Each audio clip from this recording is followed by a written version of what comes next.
नमस्कार, आप देख रहे हैं शर्मा जी के समाचार चैनल पर। आप सभी का स्वागत है। चैनल सब्सक्राइब नहीं किए हैं तो कर लें। आज आपके लिए एक वीडियो लाया हूँ, आप सब जरूर वीडियो देखें। पूरी वीडियो भारत के वर्तमान राष्ट्रपति द्रौपदी मुर्मू एक सम्मेलन में जो बात कही है, पहले वीडियो देखिए, सुनिए। भावुक होकर राष्ट्रपति द्रौपदी मुर्मू ने बोली, ऐसी बात सुनकर हैरान रह जाएंगे आप सब। आप जानते हैं, मैं एक गांव से आती हूँ। हरियाली, शुरू से ही मैं हरियाली से परिचित थी। मैं जब छोटी थी, मेरे पिताजी ने, क्योंकि हम लोगों के पास कोई साधन नहीं था, लकड़ी से हम खाना बनाते थे। सूखे लकड़ी पिता माता चुन के लाते थे, आके फिर उसको घर पे भी उसको काटते थे, जलाने लायक बनाते थे। मैं रोज देखती थी, मेरे मन में प्रश्न उठता था, ये तो लाते थे यहाँ पर, क्यों फिर ये लकड़ी को चोट देते थे। मैं पिताजी को पूछा, ये तो सूखे लकड़ी, इसको अब क्यों फिर चोट देने से पहले पिताजी उसको नमन करते थे। मैंने बोलते, सूखे लकड़ी, इसको नमन करने की क्या जरूरत है।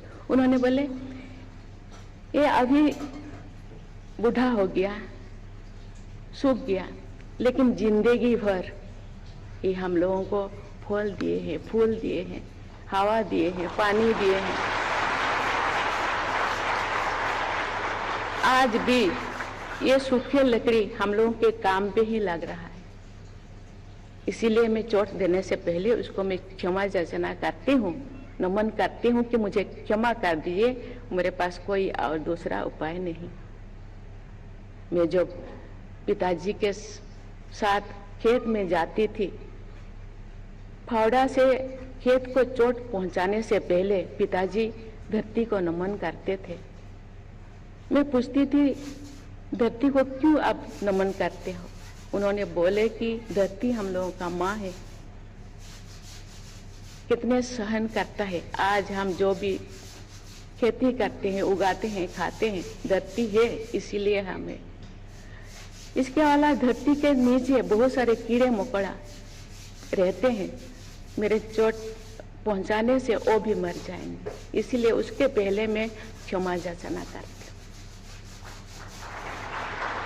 कभी कभी मैं अभी जाती हूँ रोड पे, तो कभी मैं देखती हूँ कि बहुत सारे छोटे छोटे पहाड़ अभी गायब हो गया है, नहीं है। मैं लोगों से पूछती हूँ कि ये पहाड़ कहाँ गया? नहीं, ये बहुत सारे तोड़ा गया है, बहुत सारे काम में लगा गया है। बहुत लोग मुझे पूछते हैं, मैडम हम मॉडर्न युग में जीते हैं, विज्ञान युग में जीते हैं, हम कहाँ से कहाँ पहुँच गए हैं। जिस चीज को हम बनाए नहीं, जिस चीज को बना नहीं पाते, उसको तोड़ते क्यों? पत्थर को आप बना सकते हैं। उस दिन में मेरे मन में जो वो लोग क्वेश्चन किए थे, मैं आंसर नहीं दे पाई।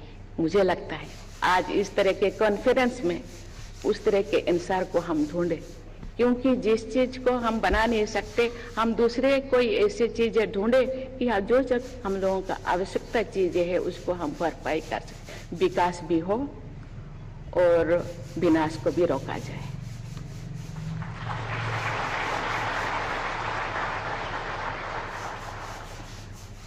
जिस जिले से मैं आती हूँ वहाँ सिमलीपाल बायोस्फीयर रिजर्व है, वहीं पर सिमलीपाल टाइगर रिजर्व भी है, जो ब्लैक टाइगर्स का एकमात्र नेचुरल हैबिटेट है।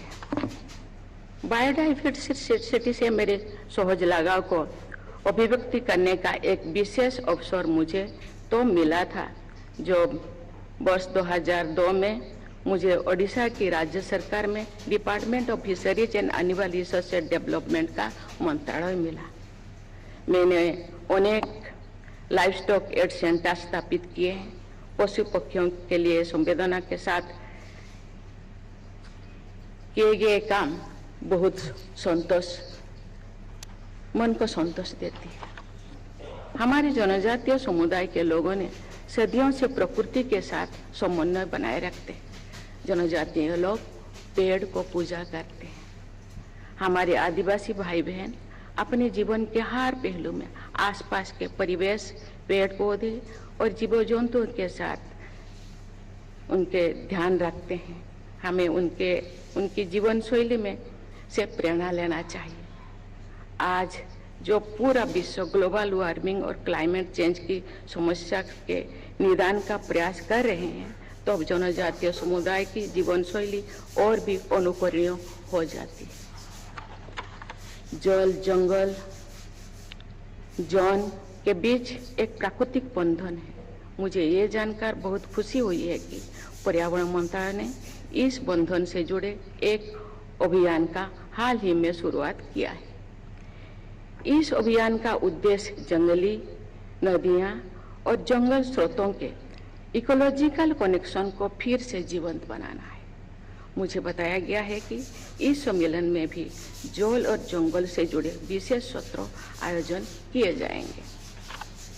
एमजीडी हमारे एनवायरमेंट एडजुडिकेटरी सिस्टम का अत्यंत महत्वपूर्ण अंग है। हमारे एनवायरमेंट मैनेजमेंट इकोसिस्टम से जुड़े सभी संस्थानों को तथा सभी देशवासियों को पर्यावरण संरक्षण और संवर्धन के लिए निरंतर प्रयासरत रहना चाहिए।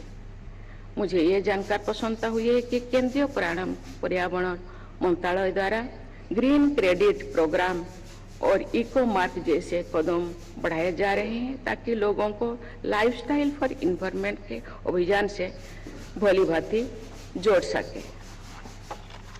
जमीनी स्तर पर किसानों को सहायता देने के लिए मेघदूत और मौसम जैसे मोबाइल ऐप की सुविधा दी गई है, जिनसे वे मौसम संबंधी जानकारी प्राप्त करके खेती से जुड़े निर्णय ले सके।